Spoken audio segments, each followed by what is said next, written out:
오늘 말씀은 우리가 너무 잘 아는 말씀이죠. 사복음서에 다 나오고요. 어렸을 때부터 참 많이 듣고 들을 때마다 은혜가 되고 힘이 되는 귀한 말씀입니다. 하나님께서 오늘 우리에게 이런 귀한 말씀을 허락해 주셔서 또 오늘도 기도로 또 믿음으로 하나님 주신 위로로 하나님께서 하루를 허락하게 하신 줄로 믿습니다. 이 말씀에 보면은 오병이어 기적인데요. 많은 무리가 주님께로 나왔습니다. 오랫동안 예수님을 따라다녔고요. 그러한 중에 끼니도 제대로 챙겨 먹지 못하는 줄인 상태였습니다.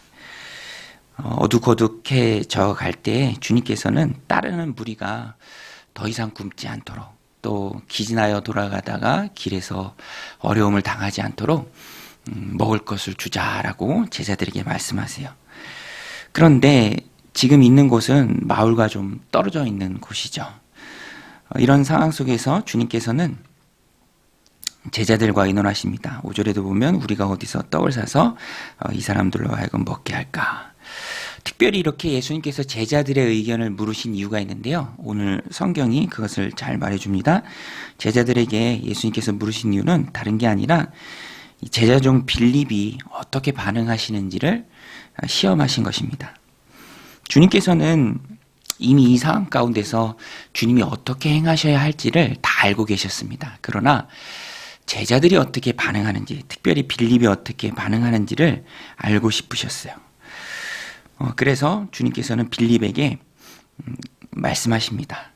그런데 빌립에게 말씀하신 이유가 빌립이 그럴듯한 해결책을 주님께 내놓는 것을 기대하시고 주님이 물으신 것은 아닙니다. 6절에도 보면 친히 어떻게 하실지를 아시고 빌립이 어떻게 하실지를 아는 게 아니라 예수님께서 이 상황 가운데 어떻게 하실지를 예수님은 다 아시고 준비하시고 빌립이 예수님께 도움 청하기를 원하셨어요. 예수님 함께 계신데 무엇을 우리가 걱정하겠습니까? 예수님께서 해결해 주세요 라고 말하기를 예수님 원하셨죠. 그러나 빌립은 주님의 그런 시험에 즉각적으로 계산을 하고요. 또 회의적으로 반응을 합니다. 6절, 7절 말씀해 보면 이렇게 말씀하심은 친히 어떻게 하실지를 아시고 빌립을 시험하고자 하심이라. 빌립이 대답하되 각 사람으로 조금씩 받게 할지라도 200데나리온의 떡이 부족하리이다. 빌립은 아주 계산에 능했던 사람인 것 같아요. 주님께서 물으시자마자 자기 머릿속으로 빨리 계산을 합니다. 금방 답이 나오는데요. 그러나 그 답은 회의적입니다. 안 된다라는 거죠. 할 수 없다라는 것입니다. 물론 예수님 없이 제자들끼리만 있을 때는 이런 답이 해답이 될 수도 있습니다. 할 수 없다라는 결론이 나올 수도 있죠. 그러나 6절의 말씀처럼 예수님께서는 이미 친히 어떻게 하셔야 할지를 다 알고 계셨고요. 그래서 빌립에게 물은 것이기 때문에 빌립은 주님이 계신데 200데나리온 부족합니다 이런 대답이 아니라 주님이 계신데 우리가 무슨 걱정하겠습니까? 주님이 해결해 주실 줄 믿습니다. 주님 해결해 주세요 라고 도움을 청해야 옳았습니다. 그러나 이런 마음 없이 인간적으로만 서둘러 계산했고요.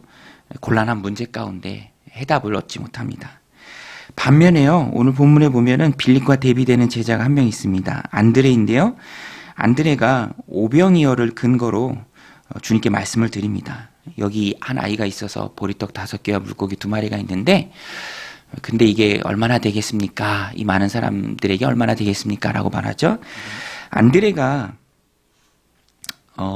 어떤 마음으로 이런 말을 주님께 드렸는지 성경이 정확하게 얘기해서 알 수는 없지만 그럼에도 불구하고 안드레가 칭찬받을 것은 부족하지만 그 부족한 것을 가지고 주님 앞에 나왔다라는 것입니다. 문제 해결의 실마리를 열었죠.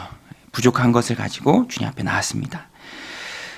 안드레가 주님께 가지고 나온 것이 바로 보리떡 5개와 물고기 2마리죠. 말씀 8절 9절에 보면 제자 중 하나 곧 시몬 베드로의 형제 안드레가 예수께 여짜오되 여기 한 아이가 있어 보리떡 5개와 물고기 2마리를 가지고 있나이다.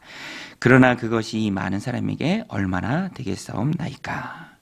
인원수에 비하면 턱없이 부족한 것이지만 그래서 이게 무슨 먹을거리가 되겠나, 이게 얼마나 되겠나라는 말이 저절로 나올 수밖에 없는 상황이지만, 그럼에도 불구하고 그것을 주님께 가져오니 놀라운 기적이 일어났습니다. 5천 명이나 되는 많은 사람들이 배불리 먹고도, 원하는 대로 먹고도 12바구니나 남았다라는 것이죠.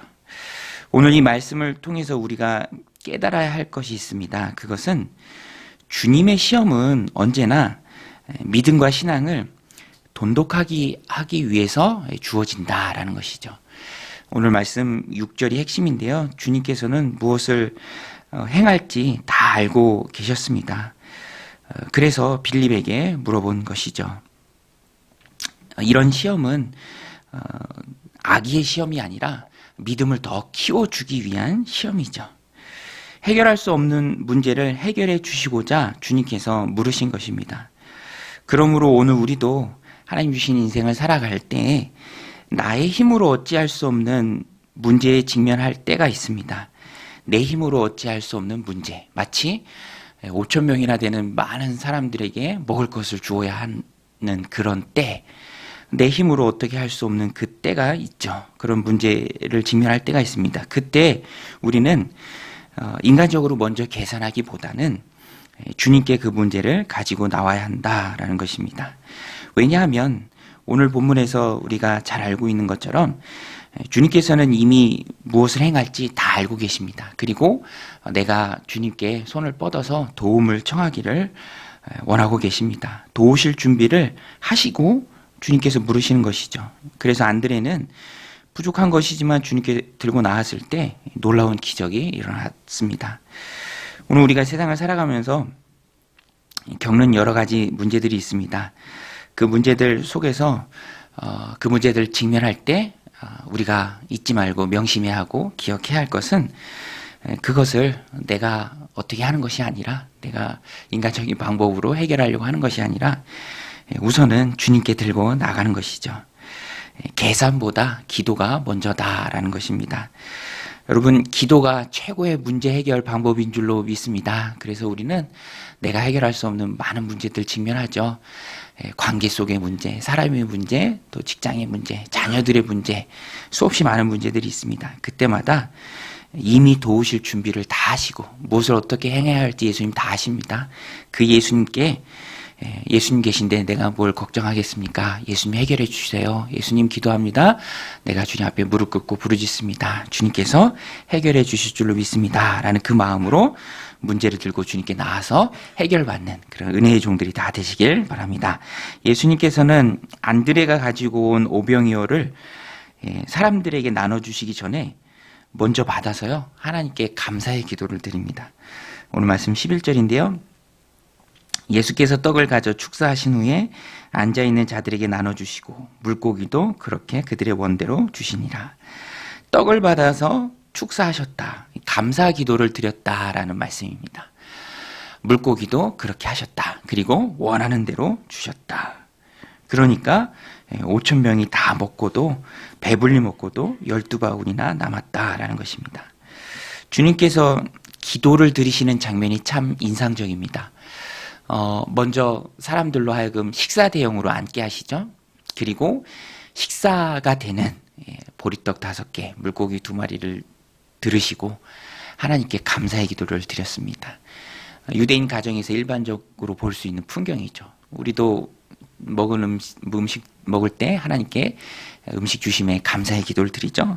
똑같은 그런 모습이었습니다. 그러니까 주님께서는요, 얼마 안 되는 이것이지만 이것으로 많은 사람들이 먹을 수 있다라는, 하나님 그렇게 하실 것이다라는 하나님을 향한 신뢰가 있었고요. 또 그래서 미리, 부족하지만 5병이어밖에 안 되지만 사람은 5천 명이었지만 미리 하나님께 감사의 기도를 드렸습니다. 예수님께서 식사 기도하실 때 나타난 하나님을 향한 믿음과 신뢰, 오늘 우리가 이 땅을 살아갈 때 힘있게 본받아야 하는 신앙의 모습인 줄로 믿습니다. 문제 속에서 회의적인 마음을 드러내기보다는 오히려 미리 감사하는 모습이 있어야 한다라는 것이죠. 미리 감사하는 것, 하나님 해결해 주실 줄로 믿습니다. 아직 상황은 해결될 기미가 보이지 않지만 어렵고 힘들지만 상황은 5,000병이고 가진 것은 5병이어밖에 안 되지만 이것이 얼마나 되겠습니까? 라는 말이 절로 나오는 상황이지만 그 모든 것을 뒤로하고 하나님께 먼저 감사의 기도를 드리는 주님의 모습이 오늘 우리에게 큰 도전을 주죠. 오늘 우리가 당면한 문제들이 참 많이 있습니다. 사람의 문제도 있고요. 또 상황의 문제도 있고 내 능력을 봐도 문제고요. 또 돌발 변수를 생각할 때도 문제입니다. 그러나 그 모든 문제들을 다 잠재우는 것은 온 세상의 일이 다 하나님 손에 달렸다라는 그런 믿음이죠.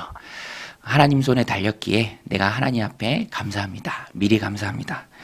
물론 일의 해결과 결과는 온전히 하나님 손에 달린 것입니다. 내가 기도한다고 다 응답되는 건 아니죠. 우리가 흔히 비유하잖아요. 저도 아이들이 물어올 때 그런 비유를 합니다. 야, 너가 칼을 달라고 할 때 부모가 칼을 달라고 주는 부모가 어디 있겠니? 하면 아이들이 금방 이해하죠. 우리도 금방 이해합니다. 모든 기도 응답의 주권은 하나님께 달린 것이죠. 그러나 우리가 미리 감사해야 하는 이유는 하나님 해결해 주실 줄로 믿습니다 라고 미리 감사해야 하는 이유는 부정적인 마음을 잠재우는 것이 바로 감사의 힘입니다. 회의적인 말과 분위기는 어떤 일에도 도움이 되지 않죠. 오히려 불만과 불평을 키울 수밖에 없습니다. 이스라엘 백성이 출애굽할 때 회의적인 분위기 속에서 아무것도 할 수 없었고요. 그냥 원망과 불평을 쏟아낼 뿐이었습니다. 모든 주권을 원망과 불평에 빼앗긴 상태로는 아무것도 이루어질 수가 없죠. 우리는 그때 믿음의 눈을 들어서 하나님께 맡기는 모습이 있어야 합니다. 그리고 그 중심에는 주님이 보여주셨던 것처럼 감사의 힘이 있습니다. 주님이 감사로 기도하셨을 때 5,000명을 먹이셨습니다. 오늘 저여러분들 삶 가운데 이 감사의 능력이 넘치시길 축원합니다. 하나님 앞에 감사하는 것. 오늘도 하나님 허락하신 하루의 삶을 살아갈 때 미리 감사하는 모습. 하나님, 내가 당면한 이 문제 가운데서 주님이 주권자가 되셔서 해결해 주실 줄로 믿습니다. 주님이 해결해 주실 줄로 믿고 나는 미리 감사를 드립니다. 라는 신뢰의 마음으로 살아가는 은혜의 하루가 되시기를 주님의 이름으로 간절히 축원드립니다. 우리 같이 말씀 붙들고 함께 기도할 때 이미 도울 준비를 다 하고 계신 마치신 주님께 손을 뻗어서 하나님 나는 할 수 없습니다. 하나님 도와주세요. 라고 기도할 수 있는 우리가 되게 하옵소서. 그런 기도의 능력이 오늘 이 하루의 첫 시간에 있기를 원합니다. 또 기도할 때 또 미리 감사하는 우리가 되게 하옵소서. 하나님 해결해 주실 줄 믿습니다. 미리 감사합니다. 감사의 능력이 오늘 우리 하루 가운데 충만하게 하옵소서. 우리 함께 기도하며 나아가겠습니다. 하나님 아버지, 오늘 이 새벽 저희들 주님 전에 나와서 기도하게 하시길 감사를 드립니다. 주님이 행하셨던 그 오병이어의 기적의 말씀을 통해서 하나님 오늘 우리도 힘있게 하루를 시작하며 나가기를 원합니다. 주님은 우리를